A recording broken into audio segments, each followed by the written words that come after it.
If you were a huge fan of Rod Serling's Twilight Zone like I was, then you might also be interested in his follow-up series, Night Gallery. Come with us now as we travel back into the 1960s to see how Night Gallery came to be and why Rod Serling was so dissatisfied with the network's treatment of what should have been his triumphant follow-up to the classic and iconic Twilight Zone, on this episode of Rerun Zone. Ladies and gentlemen, this is the Night Gallery.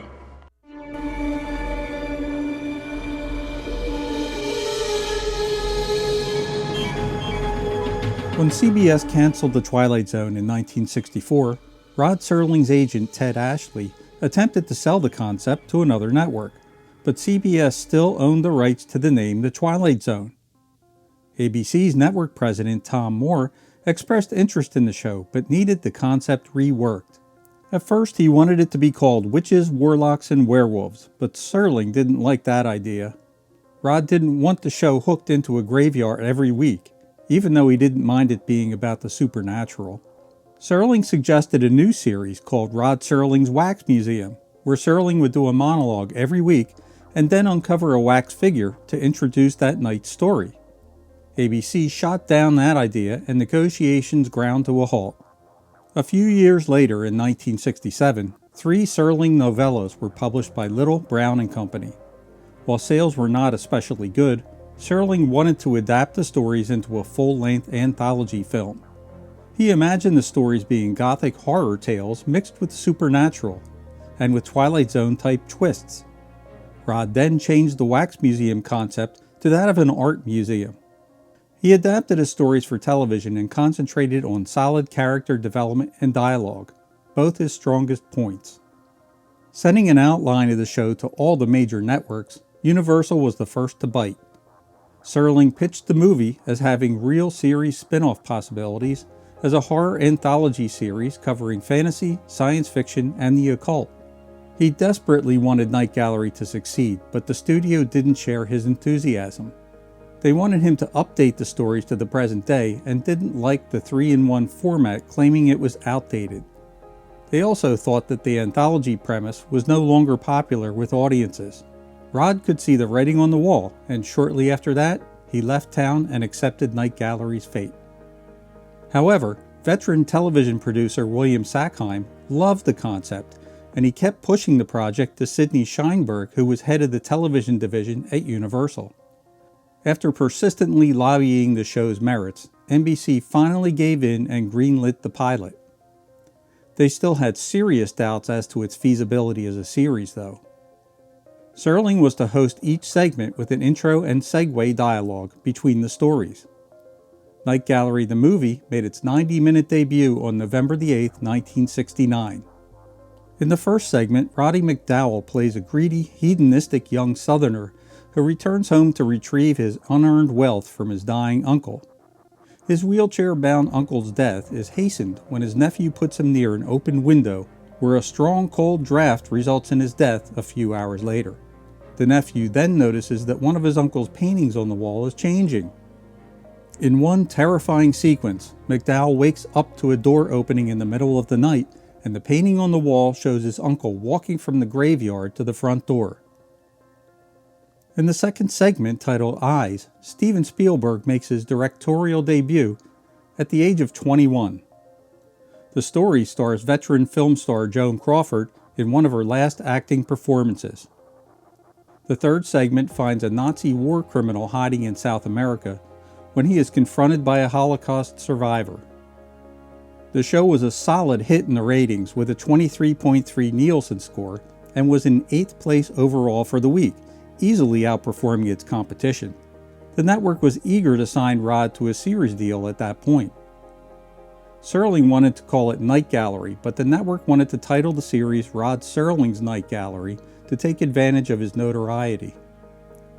Production on the series was finally underway, and it debuted a little over a year later on December 16, 1970.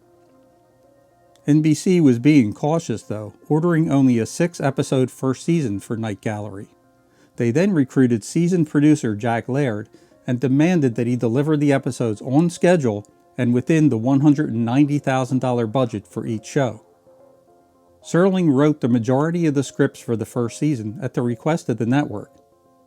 He wrote 6 original scripts and 5 short story adaptations. Producer Laird asked Serling to look over some short stories, but out of all the submissions, only one, The Dead Man, ended up being used. Laird also wanted a stylistically different approach to each episode, giving them each a distinctive feel. He didn't want any type of continuity or similar themes running through the episodes. To make this happen, a different director was initially contracted for each episode. Rod was thrilled with the show at first, but because he was now commuting long distance to the studio to do his introductions, he no longer had the hands-on creative control that he had had on the Twilight Zone. It soon became apparent that the network was not implementing Rod's creative vision for Night Gallery. Even though Serling provided almost a third of all Night Gallery scripts, he discovered that characters were being erased, sequences were being cut, rewritten, or significantly altered, and some of his scripts were rejected outright. Although Night Gallery had some brilliant moments, the shows were uneven in quality. The network insisted on hour-long episodes, with shorter ones inserted to fill in the gaps. These shorts, according to Serling, were not in line with the central theme of the show. They were viewed as just filler material to stretch out the hour. Today, episodes seem dated with the 70s clothing and hairstyles, special effects, and weird photographic angles and lighting. But with great characters and outstanding storytelling, all of this can be overlooked, and Night Gallery has plenty of both. Though many critics of the day panned the show, Night Gallery has gained a cult following over the years. While the quality might not be as consistent as the fantasy morality tales of its predecessor, The Twilight Zone, it still had many episodes that are considered classics.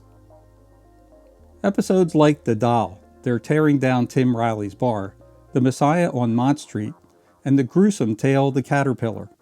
All are classics, right up there with some of the best episodes of The Twilight Zone, and all were written by Serling himself.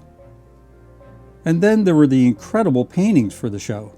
Prolific artist Tom Wright produced the illustrations for each series episode, while Yaroslav Gabor painted the canvases for the pilot episode.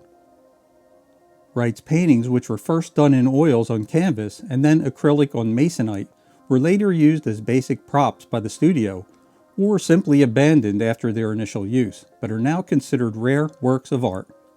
The handful that survived and weren't altered for use in other TV shows were sold off by Universal and are currently in the hands of private collectors. In its final season, CBS reduced Night Gallery to half-hour episodes, and the filler vignettes were gone, but the show's ratings continued to drop.